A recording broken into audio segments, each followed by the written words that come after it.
Retired U.S. Air Force Brigadier General John Teichert, thank you for being with us. He's in Washington, D.C. You say the best thing Israel can do right now is to test Hamas. How so?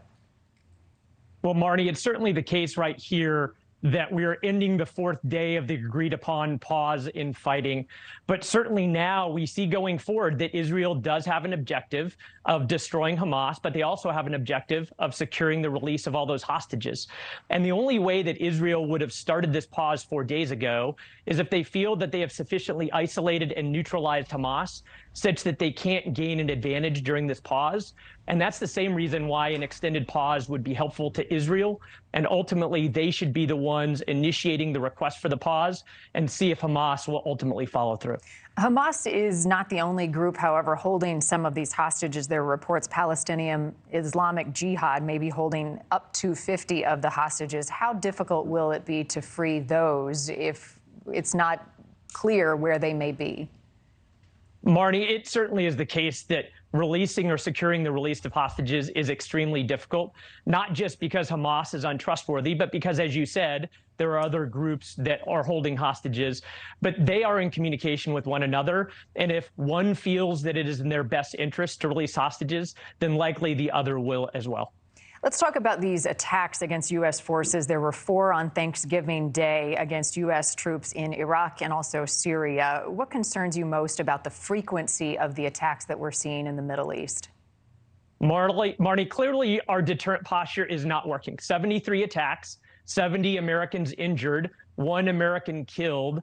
The only way that Iran recognizes that they should stop doing what they're doing is when they see resolve, capability, strength, and will from the United States.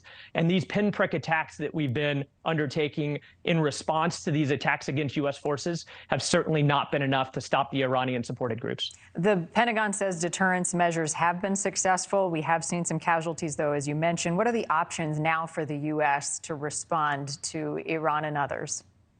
Marni, Tom Cotton is spot on that we need to start choosing targets that are more consequential to the Iranians. There are Iranian-aligned groups that have forces, like he said, in Iraq and in Syria, but there are also Iranian positions in both of those countries. And thus far, we have been too timid to strike those targets. And ultimately, Iran would get the message if we start escalating ourselves that they need to back off, stop attacking American positions. Yeah, you say American weakness invites aggression, and we're seeing it play out in the Middle East. What do you make of this latest situation, the American warship in the South China Sea? Marni, it continues to be the case that not just what goes on in the Western Pacific affects what goes on in the Western Pacific, but what happens in any part of the world ultimately telegraphs our deterrent posture. And when we are weak and irresolute in one place, then other malign actors like China or Russia or North Korea will test our resolve. And thus far, for the last 3 years, our weakness has invited aggression. Finally, if the ceasefire is not extended, we will see the fighting resume in the north and potentially in the south. What does the next phase of this ground war look like in Gaza? Marni, it continues to be the case that Israel is going to neutralize and isolate Hamas and those other terrorist groups. They know that their stronghold is in northern Gaza, and there's still work to be done there. But there also are some places that need to be considered in the south part of Gaza.